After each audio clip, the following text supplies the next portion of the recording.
Hello everyone, आपका एक बार फिर से अतुल स्टडी सेंटर में स्वागत है। आज की इस वीडियो में मैं क्लास 10th साइंस आल फार्मूला लेकर आ गया हूं, जिसे कि आप सबका बहुत ज़्यादा डिमांड था, बहुत दिनों से डिमांड था। इसी प्रकार सभी डिमांड पूरा कर रहा हूं एंड आपका सिलेबस भी चला रहा हूं। आज सिर्फ मैं क्लास 10th का आल फार्मूला लेकर आया हूँ। अगर आपको न्यूमेरिकल यानी कि आंकिक प्रश्न आपको नहीं आता समझ में, तो ये देखेंगे तो आपको समझ में आएगा और आज से करके आएंगे, फोड़ के आएंगे, ये मैं गारंटी लेता हूँ 100%। क्योंकि जब तक आपको ये नहीं आएगा तब तक आप न्यूमेरिकल यानी कि आंकिक प्रश्न कतई नहीं कर सकते। कितना भी पढ़ लो, कितना भी पढ़ लो, कोई कितना भी समझा दे, जब तक आपको याद नहीं है इसको रट लो आज और अभी। कॉपी कलम उठाओ और लिखना स्टार्ट कर दो और रटो इसको। बहुत मेहनत लगा फिलहाल, काफ़ी ज़्यादा, और मैं जहाँ तक किया हूँ कि कम ही फार्मूला लिया हूँ, है ना। तो बहुत फार्मूला था, लेकिन मैंने जहाँ तक किया कि कम फार्मूला लूँ और आपको जो रखूँ बीच में, जो आपका एग्जाम में आए, ठीक है। तो इसमें बहुत ज़्यादा मेहनत लगा और भी कर रहा हूँ, आप सबके लिए बहुत ज़्यादा प्रयास कर रहा हूँ। अगर अभी तक आपने नहीं सब्सक्राइब किया कर लेना, क्योंकि अभी आपके लिए पता नहीं क्या क्या मिलने वाला, बहुत तहलका मचाने वाला, ठीक है। और आप अपना डिमांड ज़रूर रखिएगा, क्या आपको चाहिए उसको भी पूरा करूँगा और ये भी चलता रहेगा ना, दोनों चलेगा तो ज़्यादा मज़ा आएगा, ठीक है। चलिए आज आल फार्मूला क्लियर कर दूँ और शेयर ज़रूर करिएगा यार प्लीज़। देखिए सबसे पहले हम फार्मूला बता रहा हूँ, एक है I बराबर Q/T, ठीक है। ये I क्या है इसमें देख लो, ये भी मैं बता दे रहा हूँ। I आपका क्या होता है, धारा होता है, और Q, इसको Q ऐसे भी लिख दे सकता हूँ ना, Q जो है आवेश होता है, और T आपका क्या होता है, समय होता है। केवल आप यही समझो क्या कौन सा क्या होता है। अगर इसके बाद भी एक स्टेप और चाहिए तो ज़रूर बताना अगला वीडियो में, उसमें सिर्फ बताऊँगा न्यूमेरिकल कैसे करते हैं, ठीक है। अगर चाहिए तो कमेंट जरूर करना। इसमें सिर्फ फार्मूला और इसको याद करिए क्या कौन सा है। ये पहला रहा फार्मूला आपका। दूसरा फार्मूला लिखिए, ओम का नियम का फार्मूला। ओम के नियम का फार्मूला क्या होता है, V = IR, ठीक है। I धारा हो गया, R प्रतिरोध हो गया, V विभवांतर हो गया। लिख लो, I क्या है आपका धारा, यहाँ पर मैं लिख दिया। R जो है आपका प्रतिरोध होता है, क्या होता है भैया, प्रतिरोध होता है। R प्रतिरोध हो गया एंड I धारा हो गया, V क्या है आपका विभवांतर है।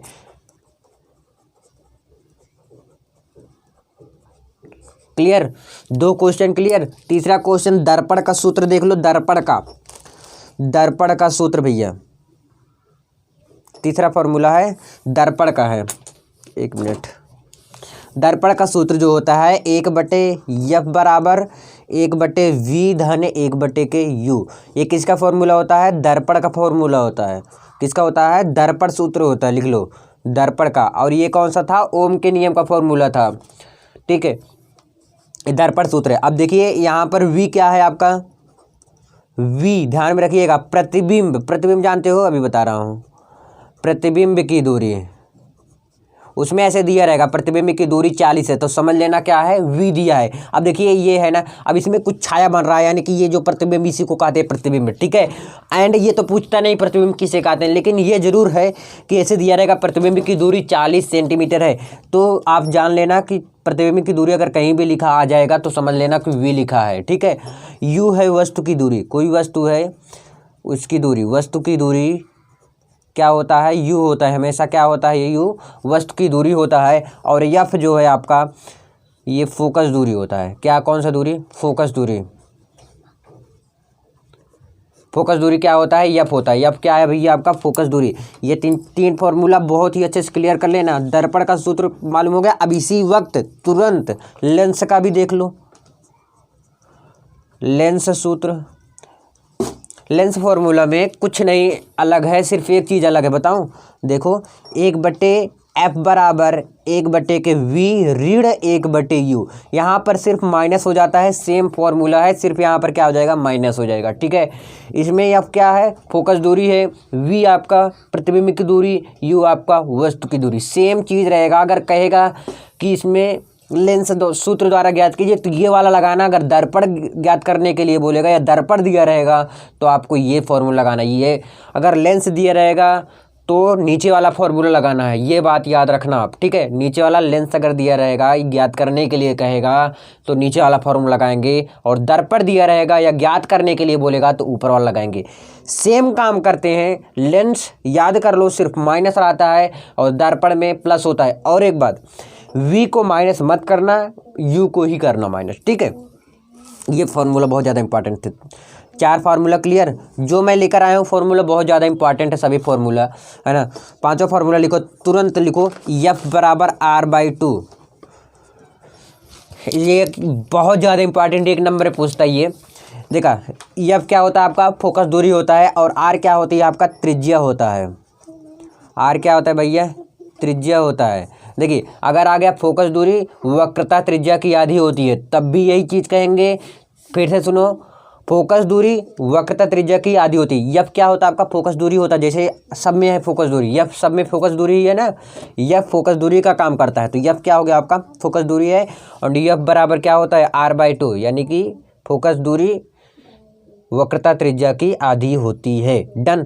चलिए 5वां क्वेश्चन, 5वां जो फार्मूला था ये भी डन हो गया, आगे होगा समझ में। 6ठा फार्मूला तुरंत लिखो, लेंस की क्षमता का फार्मूला। किसकी, लेंस की क्षमता। अगर दे दिया, जैसे फोकस दूरी दे दिया है, कहेगा वक्रता त्रिज्या ज्ञात करो, तो ये फॉर्मूला लगाना। अगर कह दिया कि फोकस दूरी ज्ञात करो, वक्रता त्रिज्या दिया है, तो कौन, यही वाला फॉर्मूला लगेगा। ध्यान से सुनिए जो मैं बोल रहा हूँ, क्या क्या बोला मैंने, वक्रता त्रिज्या, मतलब दोनों में अगर एक चीज दिया है, जैसे फोकस दूरी दिया है, वक्रता त्रिज्या ज्ञात करने के लिए बोला, तो ये लगाएंगे। अगर वक्रता त्रिज्या दिया, फोकस दूरी ज्ञात करने के लिए बोला, तो ये वाला फॉर्मूला लगाएंगे। डन। अगला है लेंस की क्षमता का फॉर्मूला। लेंस की क्षमता किसे प्रदर्शित करते हैं, P से। तो P बराबर हो जाएगा 100/F। क्या हो जाएगा, 100/F। P क्या होता है, लेंस की क्षमता का फॉर्मूला होता है, और F क्या होता है आपका, फोकस दूरी होता है। समझ में आया। लेंस की क्षमता का फॉर्मूला क्या है, P है, और फोकस दूरी क्या है आपका भैया, F है। अब चलिए अगले पेज में मिलते हैं, अगला फॉर्मूला की तरफ। सो देखिए, आगे का फॉर्मूला इतना तो आपको क्लियर हो ही गया होगा। अब इससे क्या है ना, आप काफ़ी ज़्यादा आपका हल होगा, आप जाके देख लीजिए, उठा लीजिए आंसर पेपर जो भी आपके पास है, ठीक है। इतना फॉर्मूला डन। अगला देखिए 7वां फॉर्मूला। 7वां फॉर्मूला भी इंपॉर्टेंट है। एक है M बराबर V/U। V क्या होता है आपका, प्रतिबिंब की दूरी, और U क्या है आपका, वस्तु की दूरी। M क्या होता है आपका, आवर्धन, आवर्धन क्षमता। क्या होता है, आवर्धन जिसे कहते हो। M क्या है आपका, आवर्धन। वैसे फार्मूला और है, बट मैंने केवल मेन फार्मूला लिया, ठीक। तो M आवर्धन है, V क्या है आपका, ध्यान समझिए, प्रतिबिंब की दूरी, U आपका है वस्तु की दूरी, ठीक है। अब अगला फार्मूला, 8वां फार्मूला। 8वां फार्मूला अगर समांतर क्रम संयोजन में रहेगा, समांतर क्रम संयोजन का, समांतर क्रम संयोजन क्या होता है बता रखा हूँ, सभी क्वेश्चन बता रखा हूँ। देखिए, समांतर क्रम का देख लीजिए, और श्रेणी क्रम संयोजन का देख लीजिए। समांतर क्रम, समांतर, समझिए क्या बोल रहा है, समान है फिर तर है, यानी कि मान लेते हैं कुछ इस प्रकार से है, यानी कि सभी प्रतिरोध यही होता है ना, प्रतिरोध यही होता है। जो प्रतिरोध जब समान रहेगा तो ये वाला फॉर्मूला लगाएंगे, 1/R बराबर 1/R1 धन 1/R2, मतलब ऐसे इसी प्रकार से R3 R4 R6, मतलब कितना भी हो सकता है, ऐसे बढ़ाते आप चले जाना, ठीक है। समांतर क्रम संयोजन का ये फॉर्मूला होता है, याद कर लीजिए। समांतर क्रम संयोजन का कौन सा फॉर्मूला होता है, 1/R बराबर 1/R1 धन 1/R2 धन 1/R3 समांतर क्रम संयोजन का फॉर्मूला होता है। ये 8वां क्लियर हुआ। 9वां देखिए भाई, समांतर क्रम संयोजन का क्लियर हो गया। देन हम इसके आगे देखेंगे श्रेणी क्रम संयोजन का।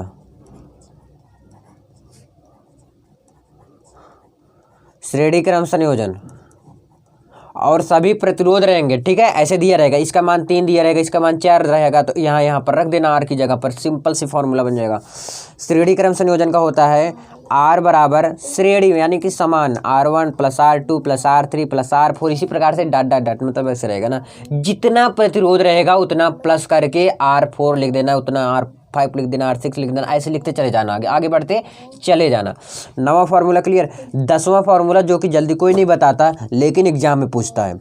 10वां फार्मूला, अगर कह दीजिए कि विद्युत ऊर्जा ज्ञात कीजिए, कौन सा, विद्युत ऊर्जा यूनिटों में ज्ञात कीजिए, तो आप कैसे ज्ञात करेंगे, बहुत सिंपल है, बहुत ज़्यादा, लेकिन यही करने में सबको बहुत ज़्यादा डिफिकल्ट लगता है, कठिन लगता है, कर नहीं पाते हैं, आप करिएगा। लेकिन क्या होता है विद्युत ऊर्जा का फॉर्मूला, वाट गुणे घंटे गुणे दिन। ये किसका फॉर्मूला होता है, विद्युत ऊर्जा का। विद्युत ऊर्जा का फॉर्मूला क्या है, वाट गुणे घंटे गुणे दिन बटे के 1000, ये बहुत ज़्यादा इंपॉर्टेंट है। विद्युत ऊर्जा का फॉर्मूला क्या होता है? वाट गुणे घंटे गुणे दिन बटे 1000। विद्युत ऊर्जा का फॉर्मूला क्लियर? वाट गुणे घंटे गुणे दिन बटे 1000, ये विद्युत ऊर्जा का फॉर्मूला होता है। आई होप कि आपको 10 फार्मूला मैंने बताया, और 10 फार्मूला बहुत ज़्यादा, जितना बताऊँ उतना कम है, उतना ज़्यादा इंपॉर्टेंट है। एक फार्मूला और बता दो, V बराबर क्या होता है? W/Q होता है। तो W क्या होता है? आपका कार्य होता है ना। तो V आपका पता ही है, Q भी पता है, आवेश होता है। ठीक, आई होप कि आपको 11 फार्मूला क्लियर हो गया होगा।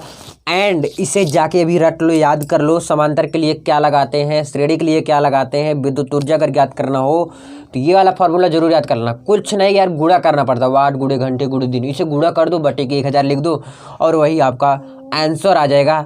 4 नंबर के आता है, मानोगे नहीं आप, दिखा दूंगा अगर किसी दिन बोलोगे 4 नंबर का पूछा गया था, और ये आता ही है इस प्रकार से। आई होप कि आपको समझ में आया होगा। प्लीज़ यार शेयर करिएगा। धन्यवाद, मिलते हैं नेक्स्ट वीडियो में।